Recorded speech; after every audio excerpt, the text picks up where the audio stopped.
versatility, flexibility, effectiveness, freedom, mobility, and creativity. A beautiful piece of art, created for absolute perfection. Fundamentals of the classical sport we all love, admire, and adore. Loved for its consistency and range of motion. The cable station is scientifically proven to be our favorite part of the gym, and known for its ability to become an absolute monster in the gym. Let's talk cable back exercises. Today, we are building the best back workout routine in the entire universe.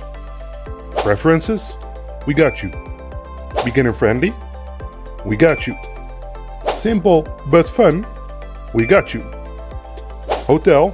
Trivago? No, wait. The years of struggling, pain and insecurity are all eliminated by this one video. After you listen, watch, take notes and focus on the coming 12 minutes, you never have to worry about your back routine ever again. To prepare you for what's coming, here's what we're going to talk about today. The back anatomy. If you've watched our previous videos, which you should watch first before going into this video, you know that basic knowledge of the back anatomy is essential for mind-muscle connection and faster gains. How back exercises can drastically improve your overall health and confidence. The 6 best cable back exercises for teenagers that are necessary to build an insane upper back. And lastly, we're going over the secrets on how to increase definition for the most aesthetically looking back. Grab some pen and paper, because we're dropping in. Starting with the anatomy of the back. Believe me, we'll keep it simple. The upper back consists of 3 major muscles. The latissimus dorsi muscle, aka the wings at the side of your back, which are also called lats. The trapezius muscle, known as the traps at the top of your upper back. And the rhomboid major muscle, which is referred to as the inner back. The so-called inner back muscles are the muscles in between the scapula, laying over the spine. The muscles we want to target in the upper back are so-called skeletal muscles. These muscles work together with your bones, tendons and ligaments to support your weight and get you moving. They are voluntary, meaning they can move when you think about moving them. The other muscles in the body are the cardiac muscles and the smooth muscles. The cardiac muscles lay, as you might expect, around the heart and contract when blood is pumped through the cardiovascular system. The smooth muscles are the muscles inside of some of the organs. These muscles are contracted when you breathe, for example. The last 2 muscle groups are involuntary, meaning they can contract without your input. Okay, that's all you need for now. If you want to go a bit deeper in the upper back anatomy, feel free to check out our blog. This is the first link in the description down below. As soon as I started upper back training, my back pain gradually melted away. Magically, I felt more confident, healthier and overall better. Nowadays, distractions like your phone, working on a desk and slouching on a couch are a free pass to back pain. These modern habits can cause neck pain, headaches, trouble breathing and trouble walking, says Harvard therapist Saloni Doshi. The level of your stamina is the level of your health. A controversial statement, especially amongst fitness gurus who hate cardio. In fact, every activity in which your heart rate goes up may be considered as cardio and therefore improving stamina. In the upcoming exercises, try to balance both strength and stamina or hypertrophy. But how am I ever gonna do that? Try to alternate between sets with 12 plus reps on a lower weight and sets with 4 or 5 reps on a higher weight. This improves both stamina and strength and preventing you from becoming a bit too bulky. Okay, the moment you've all been waiting for.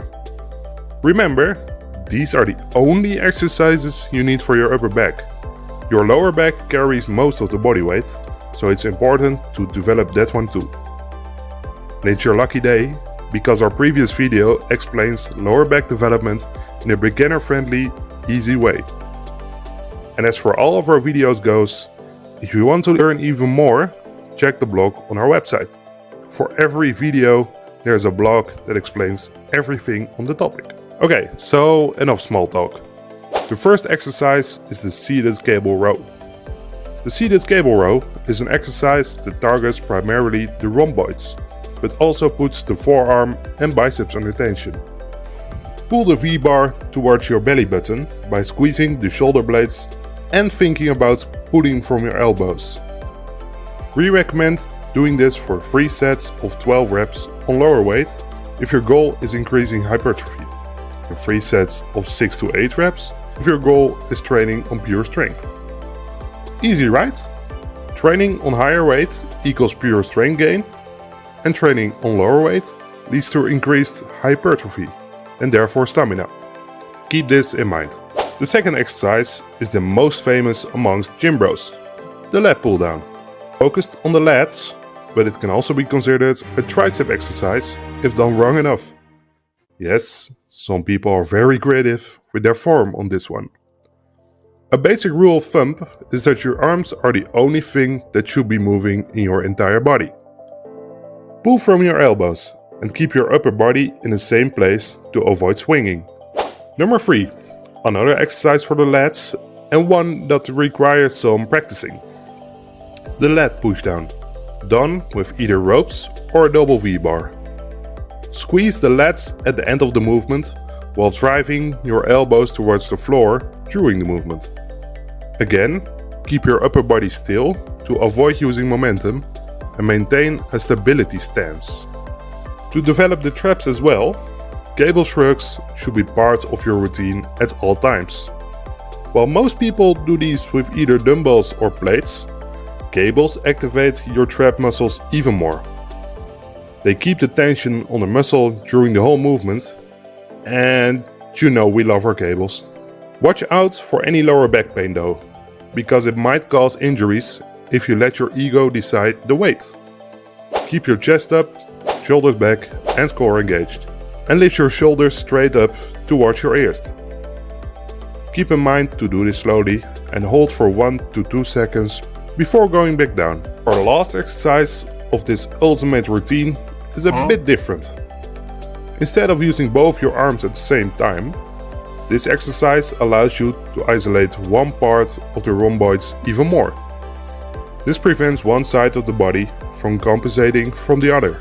In fact, almost every exercise is better when done with one side of your body at a time. But we do not recommend this if you want to do something else with your day. One of my deep dark secrets, a lot of people have probably heard of this, but it's basically an 8-hour arm workout. Contract your shoulder blade towards the other one and keep your body in the same place. I hear you thinking, okay, those exercises look great, but how do I develop a routine with them? There's a lot of controversy around this topic and how many exercises you should do for the entire back. Our recommendation is to schedule 2 back days a week and doing 2 exercises for the lats, 2 exercises for the rhomboids and 1 for the traps. The traps form the smallest muscle of the 3, so only 1 exercise is okay for this part. Also make sure to do 1 or 2 exercises for the lower back, which are listed in our previous video. Watch it after this video, you won't regret it. Also, don't feel intimidated by people who tell you should do any weird kind of split. Just doing push, pull and legs is just fine. And make sure to do the bigger muscles before the smaller muscles. To finish this video off with an absolute banger, we want to quick fire some tips for you to maximize your back results and increase definition. Include variations of the basic exercises. Try switching your grip or do some one-handed variations. Try adding resistance bands, for example with band pull-aparts or banded face pulls. Experiment with different rep ranges. For example, dedicate 1 back session a week to strength and 1 back session a week to hypertrophy. Our 4th tip is combining compound exercises with isolating exercises. Alternate compound exercises such as the pull-ups with isolating exercises like the lat pull down. The final tip we have for you is don't be scared to ask someone what they are doing and why. Personally, I've been going to the gym for 5 years now, and I always feel humbled when someone asks me how to perform a certain exercise. So don't feel ashamed. Okay, you can close your notebook now, because that's all we have for today. Combine the exercises listed above with 1 or 2 lower back exercises and your back routine is settled for life. What does your routine look right now? Let us know in the comments down below. This video is complementary to our blog on our website. So to learn even more about back exercises, go to the first link in the description. Our next video will discuss the 7 best pre-workouts for teenagers. So subscribe to avoid missing any of it. Thanks for watching and we'll see you in the next one. See ya!